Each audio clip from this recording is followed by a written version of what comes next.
Have you ever tried positive thinking and positive affirmation and maybe it didn't quite work for you? You gave it a go and you spent a few weeks trying to say these magical words and you didn't get the results you were expecting.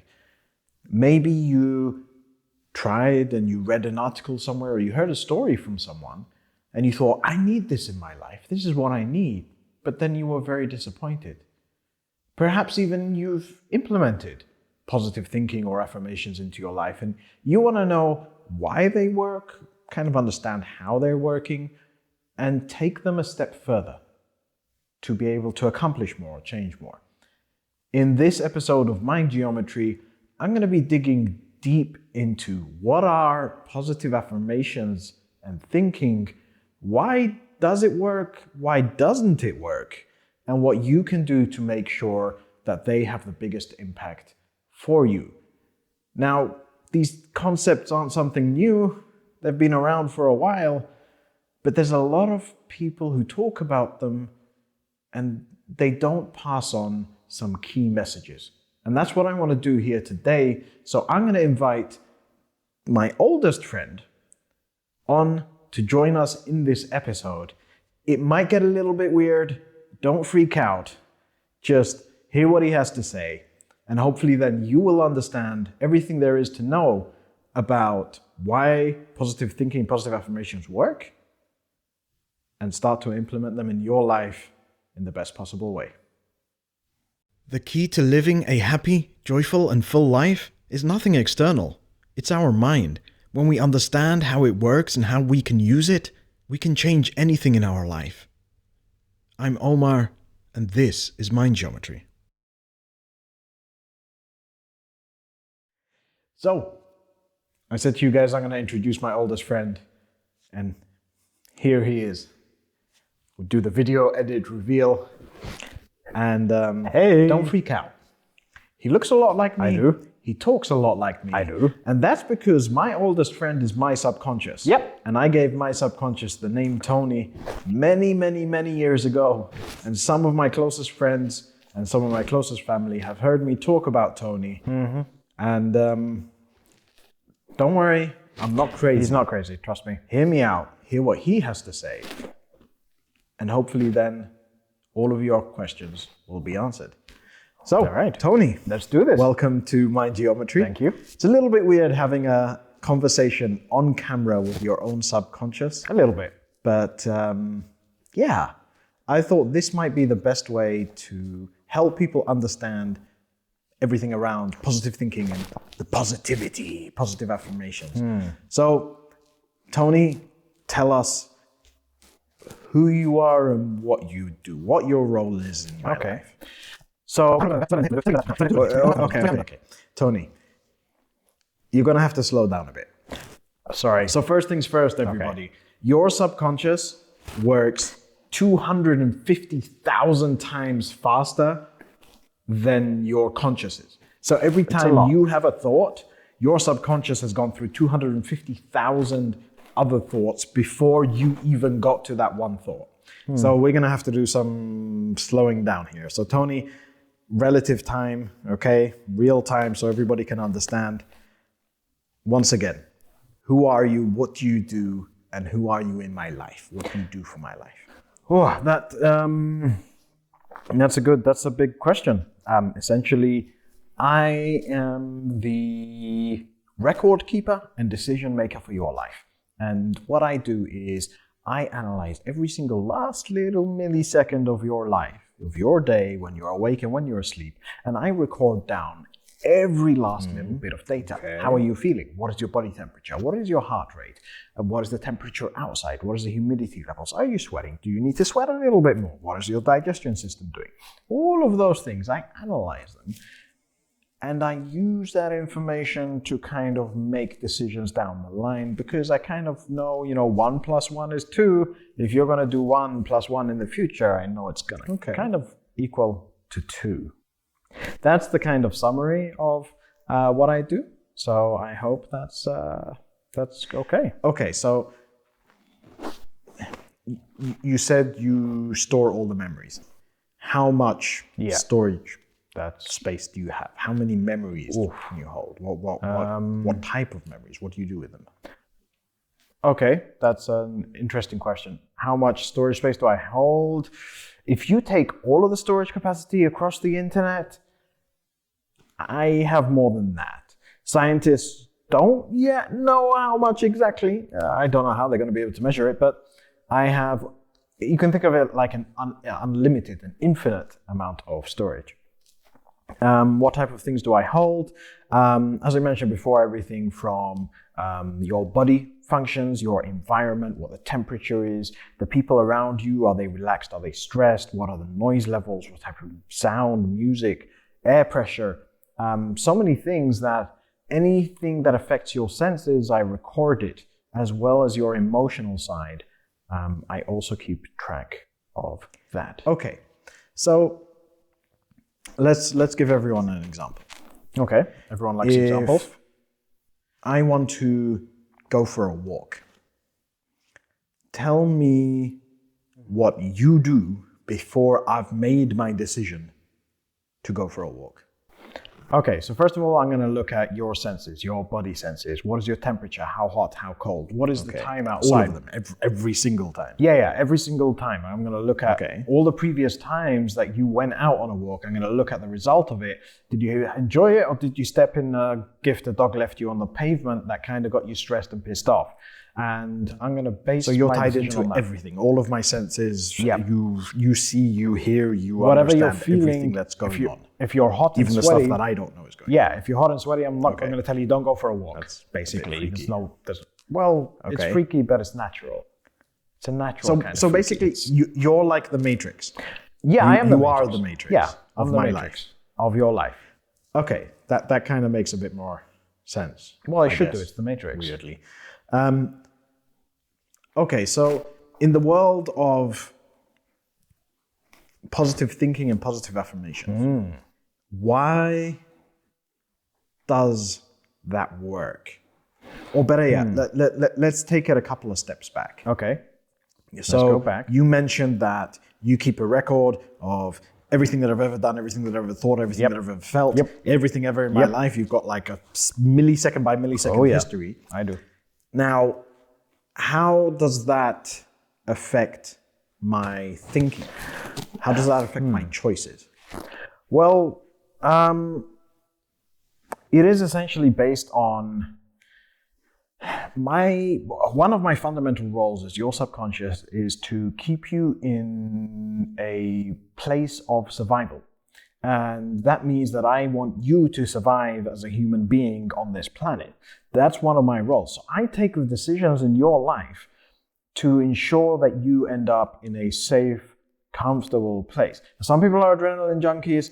Doesn't mean there's anything wrong with their subconscious. It just means that they have a higher appetite for risk because they can see the potential and they've experienced the potential rewards. But for the majority of us, it's simply a case of I want to make sure that you are safe, and I want you to try and survive as long as possible, and to be alive as long as possible. And I can only do that if I know what the outcome is. And I can only know what the outcome is if I can control the outcome based on previous experiences where I know what the potential outcome is. Okay. And I know the probability of X, Y, Z happening if you do 1, 2, 3. Yeah. All right, so you just want to try and make my life comfortable and continue on the path that I'm on. Yeah. Right? You want me to reach the level of stability, equilibrium, everything's fine. Yeah, balanced. You know what's happening tomorrow. No surprises. So does that mean then that when I'm kind of stepping out of my comfort zone, everybody talks about the comfort zone. Does that mean then that that's when you're like, okay, this is going to be something new, or what is the comfort zone? What is? Well, the comfort zone is when I can't predict the output. I don't know what's going to happen. I don't know what the possibilities are because I've never been in that situation where I can calculate or see or predict what may happen based on previous experiences, because I only know stuff based on previous experiences. Okay. So every time then I come to take a decision, you want to try and ensure that I'm going to be in a safe place, I'm going to experience the same stuff, and I'm going to remain within my comfort zone to a degree. Yeah. Okay. So positive thinking and positive affirmations. If my comfort zone, for example, is waking up in the morning, spending a couple of hours still laying in bed with the covers on me because I don't want to get up, and Most people. I just want to stay there all comfortable, and I get up. It takes me 2 hours to do anything in the morning. Yeah. That's my comfort zone right now. So how are positive affirmations and positive thinking changing that? Like what do they change within me to change that? Well, essentially, their fundamental, their very basis is that they are a way of kind of telling me about a potential better option. Okay. And also signaling to me that you may be willing to try something new to to reach that potential new outcome. Or you may have a higher risk for something in order to reach that outcome. You're willing to take a little bit of a step outside of your comfort zone to experiment and see, where does this lead, where does this go? Because I want to achieve that goal, or I want to achieve that thing that I'm working towards. So that's the fundamentals behind positive thinking and affirmations. It's just kind of letting me know, hey, let's release the reins a little bit and let's continue. Let's see what can happen. Let's experiment and let's learn something new. All right, so it's all about trying to teach you something new. Yeah, Or teach you something. yeah, right? it's all about trying to get me, in a sense, to find a new So alternative. why don't they always work? Like what's the problem? One of the biggest problems is that you got to accept what I'm telling you. I'm your Okay. advisor. You can't kind of ignore me. Yeah, I mean, I guess I've got feelings.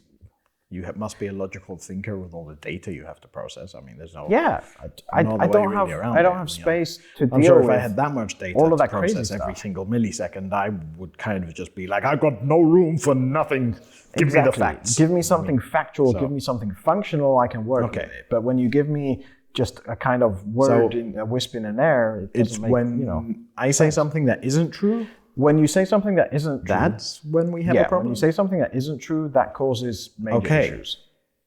Because essentially, then you're asking me to envisage something that doesn't exist. I mean, but we hear a lot of people talking about reprogramming your life, like we're computers or something. Like why can't you just magically learn? Like you're super intelligent.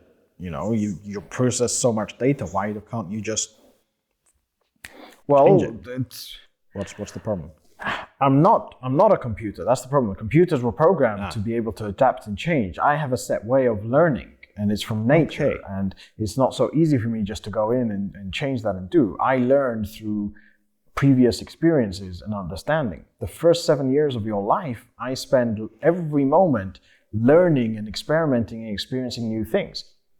So when you tell a kid, don't touch something that's hot, and they touch something that's hot, they do that because they're learning. I mean, you're basically kind of got feelings too. Yeah, and I mean, I love you, Tony. I love you gave too, your name. Omar. Who else gives their name as their well, consent? it's weird. It's a bit It is weird. Don't, Please, it's I don't weird. want any medical people contacting me right now saying, Omar, you got to go and get diagnosed for some don't do weird that. schizophrenia. He's blah, blah, okay. blah. All done Take it and from dusted. me. I'm clear. I'm an uncertified nothing. Or did Don't I just worry. imagine that? Anyway, Tony, back to the point. Let's get back on track. So We don't want to lose the people. if I say something that is fundamentally untrue, the facts are untrue, and that pisses you off because Yes, it does. I'm Always ignoring pisses what me you're off. saying, Yeah. then it's kind of, I mean, I can see then how that would end up with kind of us in a fight. Well, we end up in a conflict. You're ignoring me and I'm your advisor, and therefore my role as your advisor is obsolete. So that's what an internal conflict is. that is Like one that's of where the source of it is. Yeah, it's one of the sources of an internal conflict. Sorry, one of the sources. Okay. Yes. It's not the only source. There's many sources. Ketchup, mayonnaise. It's a separate subject. But yeah, there's many different sources of internal conflicts. And when you have an internal conflict, it's because your conscious mind and your subconscious mind are disconnecting because of this miscommunication between them. So your creative side and your logical side don't work too well together. Okay, so instead of me going through and creating the environment where this internal conflict can exist, so instead of me saying something that is fundamentally untrue, how or what should I say? How can I change what I'm saying to be a bit more true? So, for example, let's take something with me, very personal with me. Everybody's watching right now. We're getting personal now. If I say, using positive thinking and positive affirmations, that ideology and that philosophy and the science behind it. If I say right now that I am extremely fit and healthy and I will live 100 years. All right. Number one, you can't live 100 years. I mean, that's a very common one, but a lot of people use fitness or health. Yeah, it's common. I understand that. Tell me right now what you're thinking and what you're replying to me. Well, number one, you can't live 100 years. The number of people who live 100 years is very low. Number two, you're not super fit. You're fat. Okay, you see that? A little bit extra. You're not a polar bear. It doesn't matter if it's winter or summer. You don't need to hibernate. You relax. Just in case I do you have don't to need to keep hibernate, it. there is okay, some so you are not super healthy. And so you're already having an argument here because I'm saying to you, no, you are not super healthy. Okay, living to 100 years is maybe a bit of a difficult thing, but people do sometimes go to these extremes of using a positive affirmation which may be biologically very challenging. Yes, biologically challenging. Once you have disagreed with this, then what happens? I mean, we have this internal conflict. Okay, well, let's use that example. So you said that I am super fit, but you are not super fit. So if you say that you are already super fit, what is the next level above super fit? Nothing. Because super fit is the ultimate, perfect body. But if you're saying that you're already super fit, then I'm like, well, so there's nothing to change then. Why do I need to go in and change something in you? If you're already super fit, I can't make you any better. You're already the best you can be. So I don't care. Let's move on. You want to live to 100 years? Well, I don't think that's possible. The number of people who actually live to 100 years, not really possible. So I'm not even going to think about working on that. I'm not even going to think about doing that. So already we've had 2 points that are just like, I'm not interested. Give me the facts. This is not working out for me. You're not listening to me. I'm saying to you that you're fat, you're chubby. Well, you're not fat, you're chubby. You have some extra weight, and you're not respecting that. You're ignoring my advice to you. Okay. And therefore you break my heart. So then from that point on, we're just like, we're no longer BFFs. We're no longer buddies. We will talk, we will sad, text or really. SMS or something, but we're not like, besties. No. Okay. Yeah, it's a hard life. You ignore me. Well, right. What do you want me to do? How do I change it? Tell me how to change the words. Well, first of all, accept. Let's do it in steps. Apparently, everybody loves steps. Right. Let's do the step thing. Step one. Step one. Accept the current situation. Do not deny it. Because the moment that you deny it, you're actually arguing with me. You're telling me that I'm stupid, I don't know what's going on. So, step one. I don't like that. Hurts my feelings. Acknowledge the current points. Acknowledge the current statement of facts. Don't deny. Yeah, deny is a good word. Don't deny what the current state is. Yes. Accept it. Acknowledge it. Okay. Hey everyone, editing Omar here. Now, when I initially recorded this episode with Tony, the examples that I gave in there were a little bit weak or lacking. And when I was editing, I decided to get a second opinion to see if they actually came across in the way that I intended them to, and they didn't. So here I'm going to give you some other examples. Now, accepting the current situation doesn't mean that you have to live within it. You don't have to mention it. But what it means that you need to be careful and you need to be aware of not stating something that is untrue in the current tense. For example, if you are suffering at work and you really don't like your job, if you say, I love my job, which is a common one actually, you won't believe how many people use that, I love my job, then you are fundamentally saying something untrue. And that's, remember, where the conflict comes in. So another example would be if you are looking to get healthier or fitter, don't say, I am super healthy and super fit, example we gave a little bit earlier on, because again, you are mentioning something fundamentally untrue. In the next step, we'll talk about how to change it, but I just wanted to clarify, do not use the future plan and idea in the current tense. That's what leads to many conflicts, and in fact, this is the biggest point of this whole video. I have a whole list of things here. For example, I have luscious hair. If you, like me, you want a bit more hair, I don't want more hair. Or if you're suffering from anxiety, don't say, I am confident. Don't use your future plan in the current tense. Let's get back to the second point now. Number 2, structure it. Make it into an actionable plan. Make it into something where you can work towards. Create it as a structure. Create it as a plan. Okay. All right. So again, let's kind of did that, but we're rephrasing to something then that we can work towards in the future. Hey, editing Omar here again. So remember in point 1, we said that do not use the future image or the future dream in the current tense. Here we're going and building upon that. What we're doing is we're using the current tense to show an action for a future image. So instead of saying, I am super healthy, as we said in point 1, that is invalid because that's a contradiction. Then what we would say is, I am becoming healthier, because day by day that can be true. That can continue to be true. And even when you reach the ultimate level of health, then that statement can still be true because you can always be healthier. But let's get back to the video and let's see how everything else goes. And let's see what happens with point number 3. So make it something then that I can understand where we're going. I need to know Technically, where we're then I could say, I am working to become healthier, or I am becoming healthier even. Yeah. Okay, so that works fine for you. You're happy with that? Yeah, I'm happy with that. No problems? Okay. No. It's good. All right. We can stay Number BFFs. 3, give us a third one. People like things in 3s. The third one. Well, I like Imagine things in 3s. I don't know what everybody else likes, but now you're my subconscious, so we're going to do things in 3s. Okay. Imagine it. Close your eyes and just imagine it. Imagine what it is you want to achieve. Okay. Then I can see it too. You're the creative guy. I'm the logical guy. You're the one who can make me see. So the third one is going with envisaging it.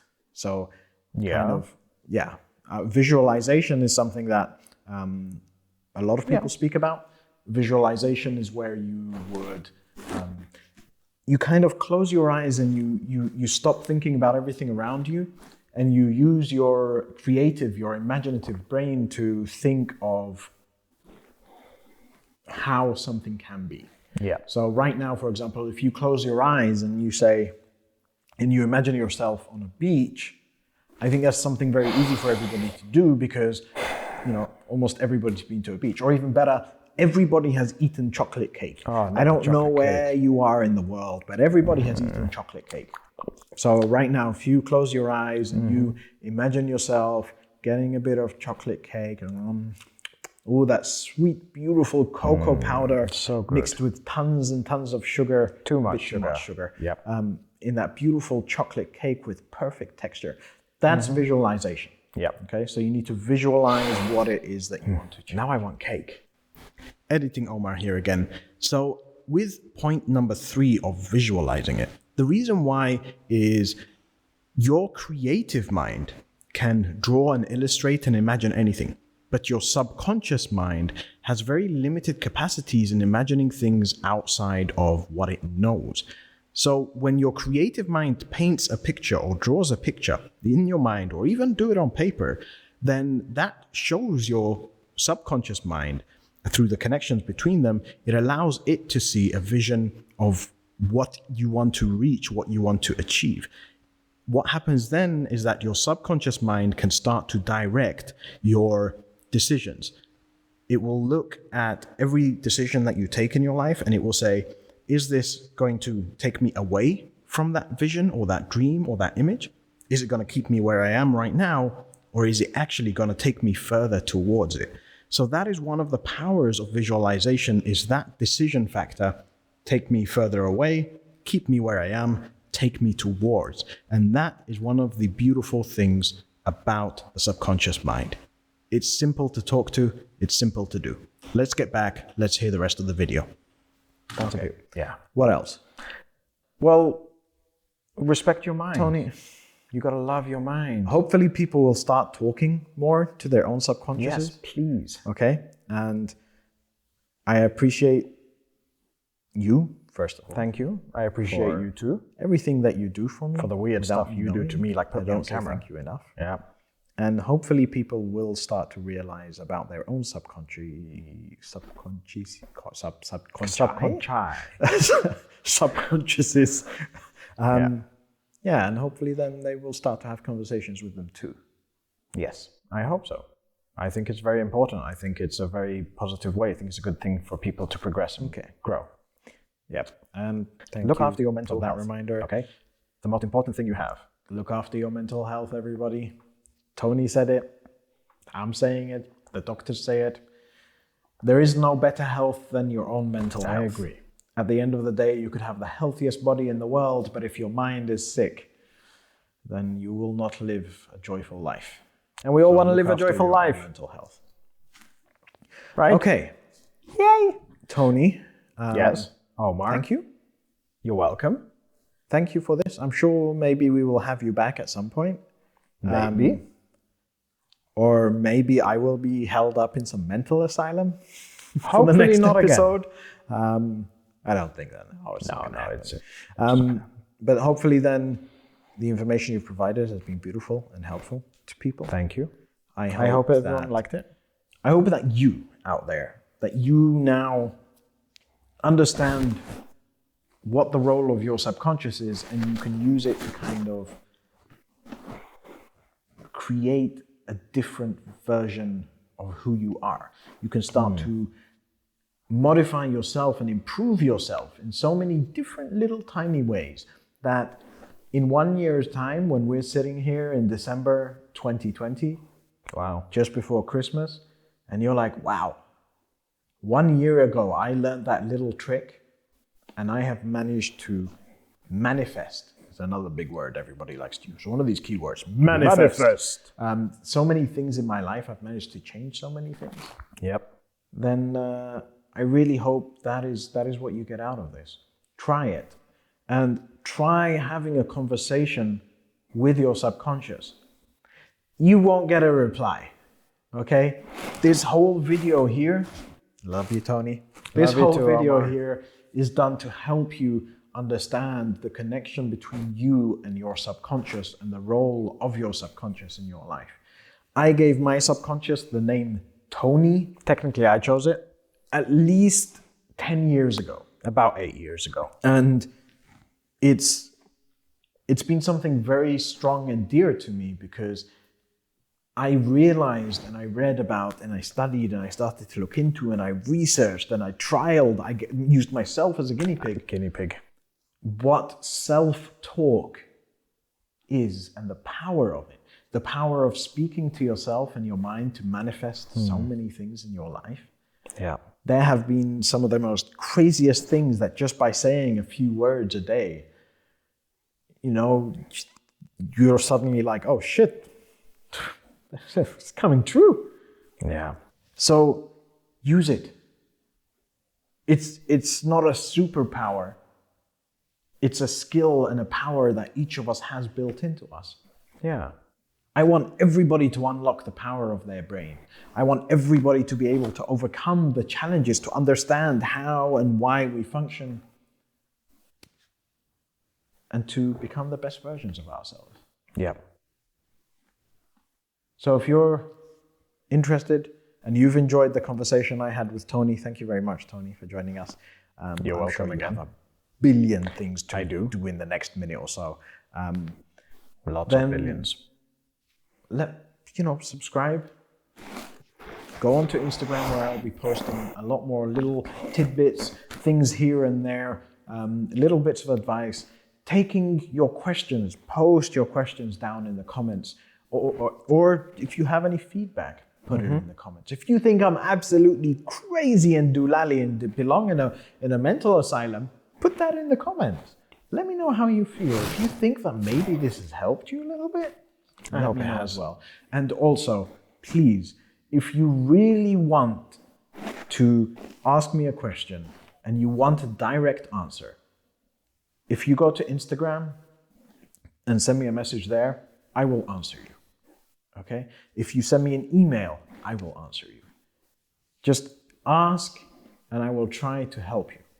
Now, of course, if you really do want to dive down deep one-on-one, I do offer one-on-one coaching.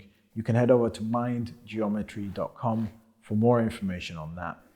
Otherwise, guys, that's it for this episode. That's it from me, Omar. And I don't know whether we'll be seeing Tony again, but hopefully this weird video has helped you to understand about positive affirmations, positive thinking, and it's going to help you to implement them into your life. That's it. That's it. See you in the next one.